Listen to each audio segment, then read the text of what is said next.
Madame, Monsieur, bonsoir, bienvenue au 20h30. Voici les titres du journal ce soir. Sortie de piste d'un aéronef de la Cameroon Airlines Corporation hier soir. Les opérations d'enlèvement se sont bien déroulées et la piste est de nouveau ouverte à la circulation des avions. Le ministre des Transports a tenu une réunion de crise à l'aéroport de Yaoundé-Nsimalen ce matin. On fait le point de la situation dans ce journal. Préparatifs de la CAN Total Cameroun 2021, la Confédération africaine de football et la FIFA veillent au grand. Une mission de la CAF séjourne au Cameroun. La délégation constituée d'experts a effectué une descente sur divers sites. Et puis, les adieux à Emilia Monjowa Lifaka. La députée du FACO, vice-présidente de l'Assemblée nationale, a été conduite ce samedi à sa dernière demeure dans la région du Sud-Ouest. C'était les titres du journal. Les détails, c'est dans un instant.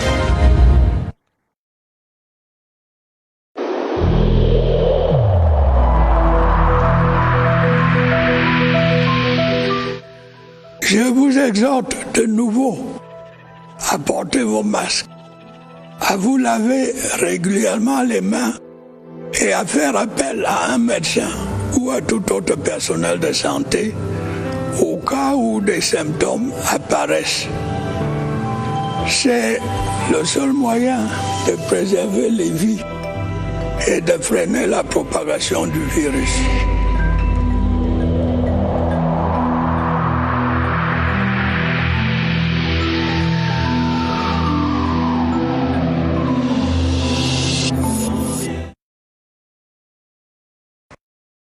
Le trafic aérien est de nouveau rétabli depuis cet après-midi à l'aéroport international de Yaoundé-Nsimalen.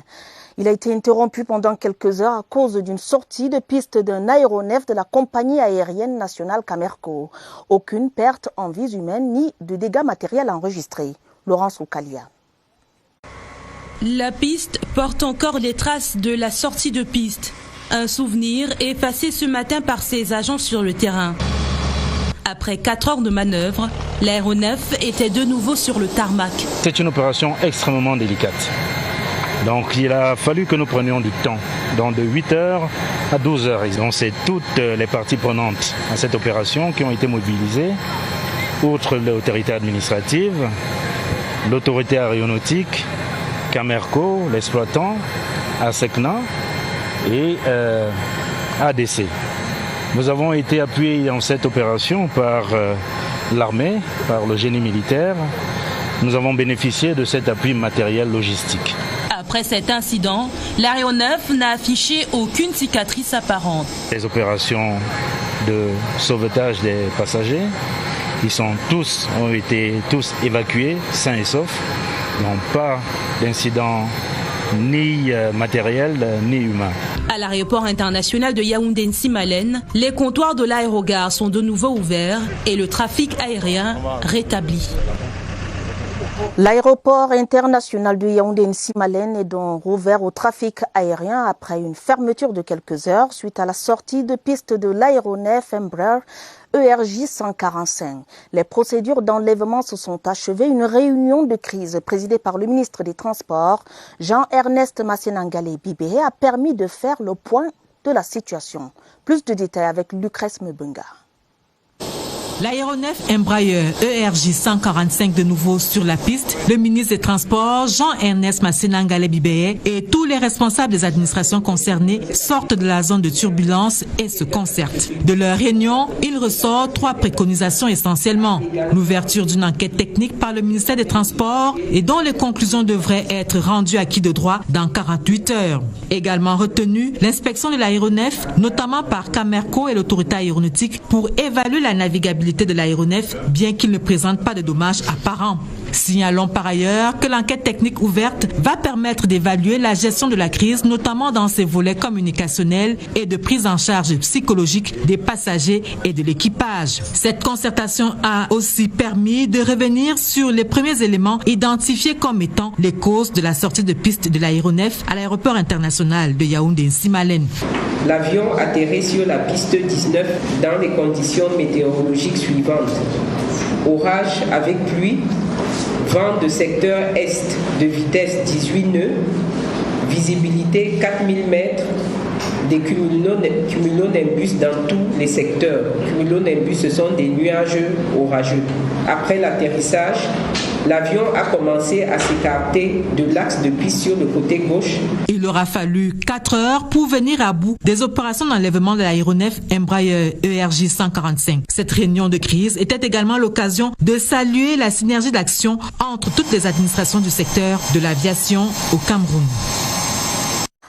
CAN Total Cameroun 2021, une mission d'inspection de la Confédération africaine de football est au Cameroun. La mission, constituée de plus de 20 émissaires, a effectué ce jour une descente sur les sites de diverses infrastructures. Le site du tirage au sort, le palais polyvalent des sports de Yaoundé, mais aussi les stades qui ont ouvert leurs portes à la délégation CAF. Évariste Yenga, reportage. Le stade militaire de Ngouakele et sa pelouse verdoyante. Le gazon affiche peau neuve. Une vraie métamorphose de cette surface hideuse et détériorée il y a quelques semaines au lendemain du démantèlement du site de prise en charge des malades Covid-19 qui l'abritait. C'est la surprise agréable vécue par la mission d'inspection de la CAF à la clôture de sa première descente. Satisfaction visible aussi au stade omnisport Amadou Ahidjo de Yaoundé. Ici, c'est une inspection complémentaire. Anthony Bafoué et les experts de la CAF n'ont fait qu'un contrôle de conformité à la lumière des recommandations de la visite précédente. Stade annexe numéro 1, petite scène d'entraînement, sans ballon, dans la surface de réparation. Un peu plus tôt, en mi-journée, le palais polyvalent des sports était objet de toutes les attentions. Les experts événementiels ont eu un œil particulier sur la salle proposée pour le tirage au sort, l'occupation des gradins, la disposition de la scène, le conducteur du tirage au sort et la scénographie sur maquette avaient déjà réuni le comité local d'organisation et les experts pour un visionnage. Des améliorations ont été proposées car la CAF et la FIFA souhaitent relever le standing de la CAN camerounaise. L'esplanade et les parkings ont aussi été visités. Ils font partie de la scène d'entrée de la cérémonie du tirage au sort du 25 juin prochain. C'est un point d'honneur pour la CAF. Les hôtels de la ville de Yaoundé sont prêts à accueillir les délégations des pays participant à la Coupe d'Afrique des Nations Cameroun 2021. La délégation d'inspection de la CAF est allée s'enquérir de l'état des centres d'hébergement de la capitale camerounaise. L'appréciation officielle de la délégation de la CAF est attendue dans les tout prochains jours. Joël Igor Abanda a suivi de près ces moments d'inspection. Voici son reportage. C'est ici au palais polyvalent des sports de Yaoundé que le ministre des Sports et de l'Éducation physique, professeur Narcisse Molekombi, et la délégation de la CAF se réunissent pour le début de l'inspection des hôtels devant abriter les différentes délégations de la CAN Cameroun 2021. Le lieu est choisi à dessein. C'est ici au palais des sports que va se dérouler la cérémonie de tirage au sort de la CAN 2021 le 25 juin prochain. Après cette rencontre, cap est mis dans les différents hôtels sélectionnés pour la CAN Cameroun. Un grand privilège pour le Cameroun, c'est un privilège pour nous. Nous sommes ravis de leur montrer que le Cameroun a des hôtels de valeur, des hôtels de haut standing qui peuvent rivaliser avec tous les hôtels de même standing dans le monde. Nous avons un hôtel qui a une modeste capacité d'hébergement, mais par contre qui a beaucoup d'atouts, énormément de services. La délégation de la CAF, connaissant déjà les autres hôtels, se focalise sur 3 centres d'hébergement. Après cette visite, tout semble parfait pour la CAF. Les hôtels de la ville de Yaoundé sont donc prêts à recevoir toutes les délégations des pays qui vont participer à la 33e édition de la Coupe d'Afrique des Nations de football qui se déroule au Cameroun du 9 janvier au 6 février 2022. Reste attendu la visite des hôpitaux de la ville de Yaoundé pour la déclaration finale de la CAF. Toujours en sport, Grand Prix international d'athlétisme de la Confédération africaine d'athlétisme. La compétition se déroule au complexe sportif de Japoma à Douala dans la région du littoral. 11 pays y prennent part avec près d'une centaine de compétiteurs.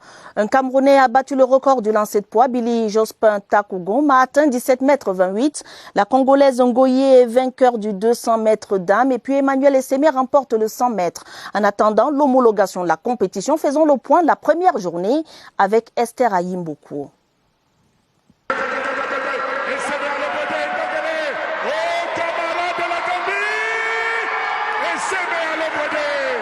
Emmanuel Essémé était attendu et il a réussi à dompter la piste du 100 mètres au complexe de Japoma. J'avais plusieurs défaites On doit bien venir en force.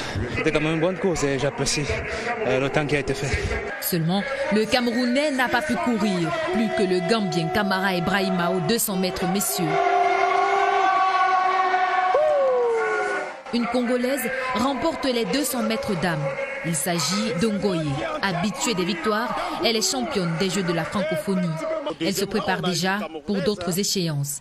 L'athlète de 38 ans venait à Douala pour atteindre les minima. Les Congolaises sont également vainqueurs du 4x100 mètres, avec toujours une Goye venue pour tout rafler. Au triple saut, Marcel Mayak II a atteint 17 mètres. Le record annoncé a été celui de Billy Jospin Takoudoum en lancé de poids, 17 mètres 28. Au 4x100 mètres messieurs, l'équipe du Cameroun l'emporte sur le Congo. La CRTV, bien positionnée, remporte le trophée de meilleur partenaire de l'événement du Douala International CAA Grand Prix 2021. La compétition qui a débuté ce 22 mai 2021 s'achève demain dimanche avec le cross-country. Ce 22 mai, journée internationale de la biodiversité et le Cameroun se joint au reste du monde pour célébrer cet événement dont le thème est « Nous faisons partie de la solution pour la nature ». Pour le Cameroun, c'est un jour d'évaluation de ce qui a déjà été fait jusqu'ici en termes de préservation de la biodiversité. Et à ce sujet, je vous propose d'écouter Joséphine Thérèse Beyala Elundou, conseiller technique numéro 1 au ministère de l'Environnement, au micro de Caroline Ouetté. Cette année est une année particulière parce que c'est une année charnière où non seulement au niveau du Cameroun et même à l'échelle internationale, nous faisons la transition entre la décennie 2010-2020 et celle de 2020-2030. Donc le Cameroun effectivement est donc au niveau de cette phase à travers les grandes orientations qui sortiront du nouveau cadre mondial sur la biodiversité, qui donneront des orientations au niveau international. Nous devrons donc à notre niveau réactualiser notre stratégie nationale et plan d'action sur la biodiversité en intégrant les orientations du Cameroun, la stratégie du Cameroun, notre nouvelle stratégie sur le développement, la SND 30. Reparlons ce soir de l'unité nationale célébrée le 20 mai dernier, dont les défis à relever restent nombreux, politiques, sociaux, économiques, mais aussi environnementaux. Et dans ce volet, l'économie verte et la lutte contre le réchauffement climatique ne sont plus des options, mais une obligation d'adhésion et une nécessité pour l'ensemble des pays de la planète bleue. Voici l'analyse de Rodrigue Bertrand-Tueno. L'économie verte repose sur deux piliers d'activité. Les activités classiques réalisées avec des procédés moins polluants ou moins énergivores et les activités dont la finalité est la protection de l'environnement ou la gestion des ressources naturelles. De ce fait, l'économie verte entraîne une amélioration du bien-être humain et de l'équité sociale tout en réduisant de manière significative les risques environnementaux et la pénurie des ressources naturelles. Elle est liée primordialement au respect de la nature et cherche à maintenir le capital naturel en équilibre. Pas de consommation de ressources que ce que les écosystèmes, la terre et le soleil peuvent fournir. Dans un contexte planétaire où les experts soutiennent que le réchauffement climatique a pour principale cause l'activité humaine, les habitants de la planète bleue doivent embrasser l'économie verte, identifiée comme la planche de salut d'une planète qui court à grandes enjambées vers l'irréparable. Préserver l'environnement pour le développement durable, cela n'est possible que dans un contexte de paix et de sécurité. Et le ferment majeur, dès lors, le renforcement de la solidarité nationale. L'unité nationale renforce le sentiment de destin commun et de défense des mêmes valeurs. Cette solidarité réitérée dans la mobilisation autour des crises sociopolitiques ou sanitaires sont une force, gage de paix et de sécurité. Martine Wendingue. La solidarité nationale est l'un des fondamentaux pour aboutir à l'idéal de paix, d'unité et de prospérité tant chéri par le Cameroun. L'on la voit se manifester encore plus depuis la crise sociopolitique qui secoue les régions du nord-ouest et du sud-ouest depuis 2016, mais aussi Boko Haram. En ce moment-là, on parlait alors d'efforts de guerre. Du nord au sud, de l'est à l'ouest, beaucoup de citoyens ont accueilli des réfugiés internes, fait des dons et donner de leur personne en guise de solidarité vis-à-vis de leurs concitoyens en difficulté. On l'a encore plus ressenti depuis l'avènement de la pandémie à coronavirus. Le président de la République, Paul Biya, a donné le ton en créant un fonds spécial de solidarité nationale de lutte contre le Covid-19 avec un montant initial de 1 milliard de francs CFA. Les réactions ne se sont pas faites attendre. Les Camerounais de tous bords ont réagi. Preuve que la solidarité nationale et donc l'unité prime lorsque l'intérêt national est menacé. Cet esprit devrait être inculqué à chaque Camerounais dès l'école primaire. Le service civique national de participation au développement s'illustre dans cette logique à travers les séances de réarmement moral des jeunes qui n'hésitent pas à se mettre au service de la nation quand elle a besoin d'eux. Et ce lien armée-nation qui se renforce au jour le jour, allons dans l'océan, région du Sud, où la sécurité des biens et des personnes est assurée par les forces de défense. Dans la zone de Kribi, le bataillon d'intervention rapide garantit la surveillance de la frontière maritime et fluviale. Le reportage de Salvador Becha à Kribi. C'est le calme qui règne le long de la frontière maritime et fluviale Kribi-Campo. Grâce à un corps d'élite, le Birzone Kribi veille sans relâche pour sécuriser les sites pétroliers installés en haute mer. Au niveau de la zone de mouillage au large du port autonome de Kribi, l'unité du BIR déploie un dispositif de contrôle avant l'accostage du navire à Mboro. Le bateau est pris en compte à partir de la frontière à travers le contrôle AIS et radar. Il est suivi jusqu'à la zone de mouillage et à partir d'ici, les équipes sont immédiatement embarquées pendant toute sa durée ici au mouillage jusqu'à son accostage au port. Et pour ne laisser aucune chance à l'ennemi, l'activité de pêche connaît des restrictions en haute mer. Le champ pétrolier a besoin d'être libre et dégagé de tout obstacle. Les pêcheurs rencontrés en mer saluent les prouesses de cette unité d'élite. Depuis qu'ils sont arrivés, on nous arrache les moteurs. Depuis que vous êtes arrivés, nous sommes à l'aise. Au plan humanitaire, des salles de classe construites et un pont offert pour la balade touristique près des chutes de la Lobé viennent davantage couronner le travail qu'abat le bataillon d'intervention rapide en matière de surveillance de la frontière maritime et fluviale Kribi-Campo. Communauté économique et monétaire des États de l'Afrique centrale, où en est-on avec les réformes? Le rapport 2020 du programme des réformes économiques et financières vient d'être présenté et pour cette année, les États de la sous-région, malgré le contexte de la pandémie liée au coronavirus, ont pu mettre en œuvre plus de 60% des réformes attendues. L'économie du rapport avec Marie-Laurence Nké.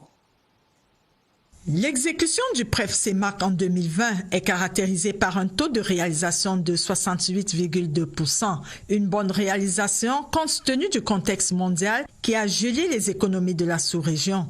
Mieux, la performance enregistrée en 2020 est en augmentation de 6,8 points par rapport au résultat de 2019 qui se situe à 61,4%. Les principales réalisations faites dans le cadre du PREP-CEMAC à ce jour sont assez concrètes et visibles. Leurs conséquences sur la situation économique des pays de la CEMAC sont manifestes. Sur les 5 piliers, le premier consacré aux politiques budgétaires enregistre un taux de réalisation de 88,4%. Le second lié aux politiques monétaires et système financier, 71,8%. La réforme structurelle, troisième pilier, continue d'être le ventre mou du PREF-CEMAC. Leur mise en œuvre se situe à 45,4%. L'intégration régionale, pilier 4, a connu 59,8% d'implémentation. La coopération internationale, 100% d'implémentation. Nous voyons que l'impact des politiques et des réformes mises en œuvre pendant la première phase du PREP-CEMAC et jusqu'en 2019 est patent. Effectivement, tous les pays ne sont pas logés à la même enseigne.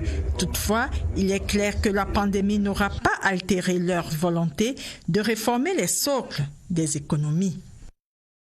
Focus maintenant sur les performances pays. Dans l'état des lieux de la mise en œuvre des réformes que dresse le PREF-CEMAC, la performance de chaque pays est projetée et permet de toucher du doigt les efforts réalisés par les États membres. Alvin Gisèle Zé nous présente une photographie des performances pays. L'année 2020 a été loin d'être catastrophique pour les États membres de la CEMAC. Au terme des évaluations pays, le rapport du programme des réformes économiques et financières de la CEMAC révèle une réelle assiduité des États dans l'implémentation des réformes de la matrice du programme.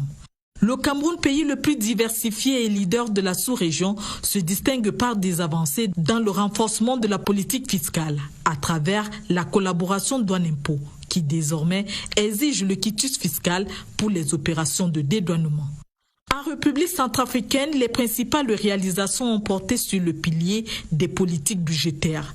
Plusieurs administrations non opérationnelles ont été supprimées, offrant ainsi plus de viabilité budgétaire. Au Congo, on a emprunté tout azimut l'autoroute de l'efficacité de la gestion publique. Les subventions de l'État aux entreprises ont été réduites. Les moyennes et les grandes entreprises sont tenues à la télédéclaration. Au Gabon, l'optimisation du fruit de la fiscalité a été le principal cheval de bataille. La taxation sur les matières premières a été renforcée, notamment le bois et le manganèse. En Guinée équatoriale, désormais, une taxe sur les séjours hôteliers est appliquée. Un droit d'enregistrement équivalent à une taxe de 2% sur la valeur de tous les marchés publics passés avec les opérateurs économiques est en cours. Au Tchad, le pays a accéléré la diversification de son économie à travers la finalisation du plan directeur d'industrialisation et de diversification économique. Autant de mesures qui justifient l'amélioration de la mise en œuvre des réformes par rapport à 2019 de l'ordre de 6,8 points.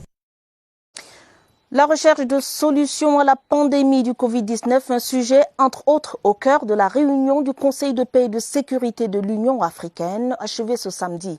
Les travaux que présidait le ministre algérien des Affaires étrangères, son Excellence Sabri Boukadoum, ont connu la participation de la délégation camerounaise conduite par son Excellence Mbela Mbela, ministre des Relations extérieures. Le compte rendu de William Badier.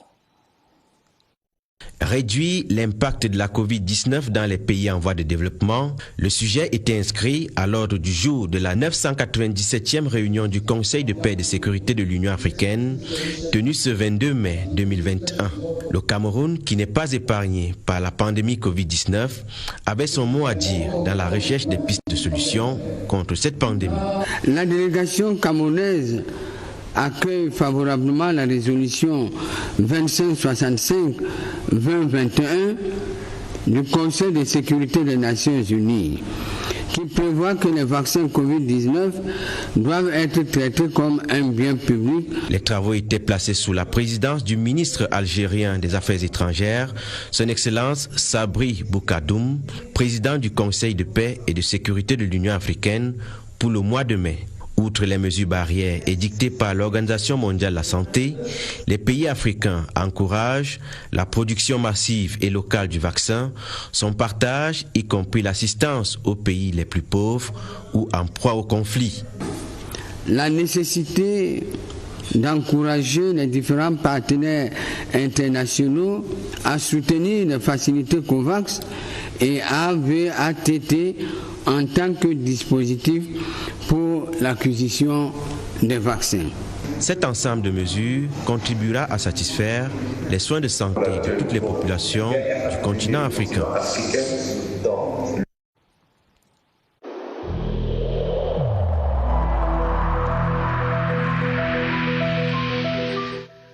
Je vous exhorte de nouveau à porter vos masques, à vous laver régulièrement les mains et à faire appel à un médecin ou à tout autre personnel de santé au cas où des symptômes apparaissent. C'est le seul moyen de préserver les vies et de freiner la propagation du virus.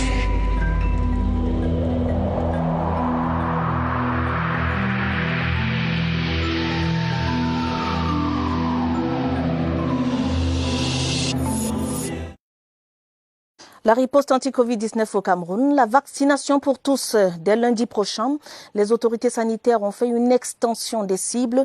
Désormais, les citoyens de 18 ans et plus peuvent se faire administrer les vaccins. Allons en savoir davantage avec Évariste Yenga que nous retrouvons au centre des opérations d'urgence de santé publique. Bonsoir. Bonsoir. Il s'agissait des cibles prioritaires au départ, les personnes âgées de plus de 50 ans, les personnes présentant des comorbidités, les personnes à risque. En ce moment, il y a comme une extension des cibles. D'autres personnes ne faisant pas partie de ces premières catégories pourraient aussi avoir accès au vaccin. Voyons-le avec le docteur Andrea Njor. Docteur, bonsoir. Bonsoir, Évariste. Vous êtes secrétaire permanent adjoint du programme élargi de vaccination. Est-il déjà possible que des personnes qui ne fassent pas partie de ces catégories citées aient accès au vaccin? Oui, merci beaucoup. Déjà, avec les ressources mises en place par l'État et les partenaires, c'est déjà le cas. Donc, dès lundi, le 24 mai, toute personne de 18 ans et plus peut déjà aller dans les différentes formations sanitaires qui ouvrent la vaccination contre le Covid-19 et se faire vacciner. Donc déjà, c'est le cas. Comment cela devrait se passer? Il faut un test au départ, il faut un examen au départ, il faut... comment ça se passe? Dans tous les cas, il ne faut pas vraiment un test préalable pour aller se faire vacciner. Mais déjà, si on a 18 ans et plus, on peut déjà aller aux formations sanitaires. Les équipes médicales vont poser les questions pour savoir s'il y a des contre-indications absolues. Au cas où il n'y a pas de contre-indications, la vaccination sera administrée. Mais maintenant, pour ceux qui ont été diagnostiqués récemment positifs avec Covid-19, ils pourront attendre 6 mois avant de se faire vacciner. Donc, la vaccination contre Covid-19 est ouverte à toute personne de 18 ans et plus. Merci, c'est noté, c'est l'information principale. Donc, 18 ans et plus, tous ont accès au vaccin maintenant, au vaccin contre la Covid-19. Merci Évariste Yenga pour toutes ces informations. Le vaccin participe de l'immunité collective. La députée et ancienne vice-présidente de l'Assemblée nationale, Emilia Monjo Alifaka, a été conduite ce samedi à sa dernière demeure à Bonjongom, Boya, dans la région du Sud-Ouest. Emilia Monjo Alifaka, décédée le 20 avril dernier, a rejoint la terre de ses ancêtres au cours d'une cérémonie riche en émotions et en présence de nombreuses personnalités. Mathieu Kemgo. À Bongo Square, les membres du Parlement forment une aire d'honneur pour accueillir le corps de l'honorable Emilia Monjo Alifaka. Un à un, députés, sénateurs et responsables du Parlement s'inclinent devant le cercueil de celle qui a fréquenté l'Assemblée nationale pendant une vingtaine d'années. Ces restes sont alors confiés à Dieu par l'archevêque métropolitain de Bamenda. Dans son homélie, Monseigneur Andrew Kea demande au Tout-Puissant d'accepter la défunte auprès de lui, mettant en exergue les œuvres de la fille de Bojongo. Au nom de Madame Chantal Biya, la représentante du Cercle des Amis du Cameroun a relevé l'engagement multiforme de la défunte dans les initiatives de développement. Un engagement également reconnu par la secrétaire générale du Commonwealth qui a salué les qualités de l'honorable Monjo Alifaka, première femme noire à être présidente du comité exécutif de la Commonwealth Parliamentary Association. Sur le plan politique, le chef de la délégation du comité central du RDPC, Peter Mafana Musonge, a reconnu la femme de terrain qu'était la défunte. Une œuvre incommensurable, soulignée par le premier vice-président de l'Assemblée nationale, Hilarion Eton, qui, au nom du président de la Chambre, Kavayege Dzibril, a dit le grand vide que laisse l'honorable Emilia Monjo Alifaka. Il a ensuite, au nom du président de la République, élevé la défunte à la dignité de commandeur de l'ordre de la valeur. Beaucoup ont connu son visage à l'écran pendant des années. Il était Zan, le soulard, dans la mythique série camerounaise Le Revenant. Grégoire Bélibi a définitivement quitté la scène le 17 avril dernier des suites de maladie. Le comédien accompli a rejoint ses pairs du cinéma qui ont écrit l'histoire du 7e art au Cameroun. Il a rejoint la terre de ses ancêtres ce samedi du côté d'un volier à Yaoundé, son village. Barbara Padjama. Silence, il ne joue plus. Ce n'est pas un rôle. Grégoire Bélibi est bel et bien mort. L'infection pulmonaire qui le rongeait l'a finalement achevé. Je retiens de lui un monsieur très simple, toujours disponible, dévoué dans le domaine de l'art, en particulier le 7e art. Il faisait partie du carré des comédiens les plus payés au Cameroun. Allez savoir comment. Et ce salaire, c'était des applaudissements. À 59 ans, le doyen quitte les planches qu'il a foulées avec plusieurs contemporains. Parti ou encore là, l'orphelin, Tafil, 3 prétendants, un mari, le revenant, c'est une véritable bête de scène qui a joué pendant plus de 40 ans. Bélibi est un artiste à mémoire hémantogène. Hémantogène, c'est-à-dire ces artistes qui sont doués, qui ont une mémoire inouïe, qui retiennent facilement le texte et qui ne les oublient pas. Avant de partir, Grégoire a légué ses textes expérimentés. On l'avait tapé. Ah bon, hein? On efface ça. Maintenant, c'est Mike Tyson. Francis Ngannou. Ses dernières apparitions plus modernes, dans un duo de soulards avec moustique charismatique.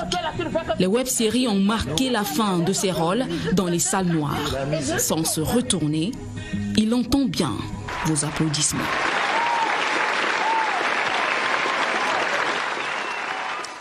L'église Saint-Jean-Baptiste d'Olézoa, construite par le génie militaire, a été rétrocédée ce samedi à l'archidiocèse de Yaoundé. C'était au cours d'une messe pontificale célébrée par Monseigneur Jean Barga, l'archevêque métropolitain de Yaoundé, en présence du ministre de la Défense, Joseph Betty Assomon. Les détails avec Michel Renaud-Wanja.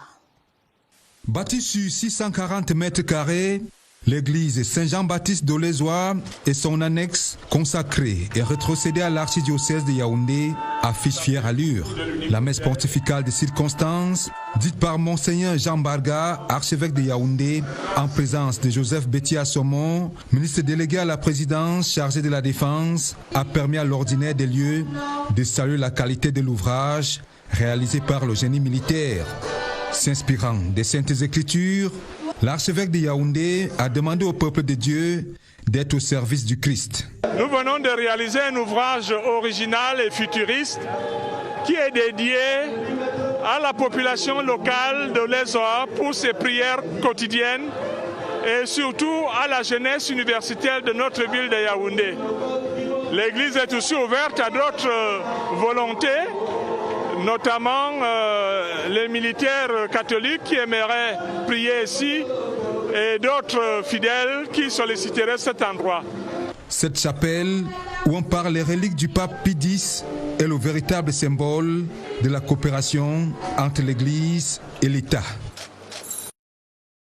En savoir plus sur les 300 dernières années du peuple Bafia pour mieux en comprendre les goûts et les couleurs sociopolitiques, le projet littéraire du docteur Paul-Valentin Emok répond à ce besoin. L'auteur lance avec cet ouvrage une collection de monographies sur les différentes ethnies qui peuplent le triangle national. Serge Atangana Bissot a lu pour vous le livre de la semaine. 3 siècles d'histoire en 188 pages. Le docteur Paul-Valentin Emok a enquêté pendant 39 ans pour produire cette monographie du peuple Bafia. 1650 à 1911 sont les bornes du corpus. Entretiens et recherches documentaires permettent de figer la culture orale dans cet ouvrage. La vie sociopolitique, les usages économiques, la culture et même la nourriture. De la naissance à la mort et même au-delà, l'homme Bafia est ainsi disséqué. Anecdote. Il ne mange le kepen kebassi, le couscous de maïs, que depuis 100 ans. Avant, 2 siècles durant, c'était le mil. Chez les anciens Bafia, on capturait l'élu de son cœur. Ça lui conférait plus d'honneur. Les danses Bafia gondolaient tel un serpent. Il en existe 6, tenez-vous bien. Une seule est popularisée. Enfin, un mort initié au crin se faisait inhumer soit dans un cours d'eau, soit alors dans un tronc de baobab. Pourquoi? Allons simplement lire. Le livre est le premier d'une collection, Histoire du peuple profond. Un ouvrage rigoureux, anecdotique, scientifique. Paul-Valentin Emok dessert d'abord les siens, charité bien ordonnée. Et comme au Cameroun, nous sommes 300 peuples, voire plus, il y a à lire. Pour fermer ce journal, je signale ce télégramme officiel du président de la République du Cameroun à son Excellence Abdrabbo Mansour Hadi, président de la République du Yémen à Sanaa. Le président Paul Biya lui adresse ses vives et chaleureuses félicitations à l'occasion de la célébration ce 22 mai de la fête nationale du Yémen. Fin du journal, une édition préparée avec la collaboration de Rosine Manga et Mirabel Tala. Prochain rendez-vous avec l'information minuit. Madame, Monsieur, votre fidélité nous honore. Prenez soin de vous, prenez soin de vos familles. Bonne soirée à tous.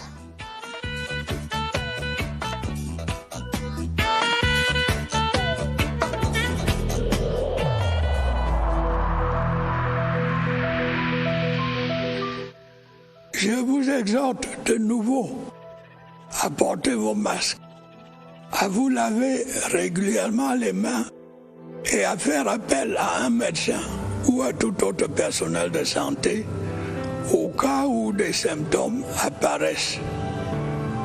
C'est le seul moyen de préserver les vies et de freiner la propagation du virus.